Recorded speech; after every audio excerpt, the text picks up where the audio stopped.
Isaiah 9:6, for unto us a child is born, unto us a son is given, and the government shall be upon his shoulder. In his title, his name shall be called Wonderful, Counselor, the Mighty God, the Everlasting Father, the Prince of Peace. Sino tong child na pinanganak ni Mary? Ano pangalan? Jesus. Sino tong anak na lalaking binigay? Si Jesus. Kanino inatang ang pamahalaan, ang gobyerno, ang kaharian, ang authority, ang kingship, ang rulership? Kanino? Sa shoulder ni Jesus. And the title of Jesus, the name of Jesus shall be called Wonderful. The name of Jesus shall be called Counselor. The name of Jesus shall be called the Mighty God. The name of Jesus shall be called the Everlasting Father. And the name of Jesus shall be called the Prince of Peace. Wait lang. Akala ko ba siya ay King of Kings? Bakit siya Prince?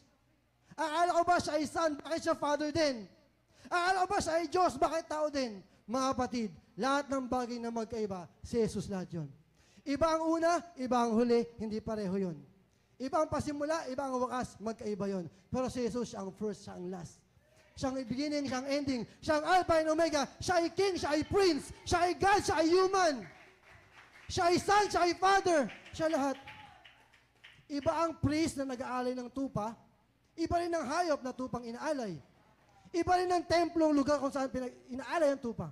Pero si Jesus, yung high priest, siya ang nag-aalay. Si Jesus din yung lamb, siya ang inalay. At si Jesus din ang temple, doon sa kanya inalay. Ibig sabihin, inalay niya ang kanyang sarili.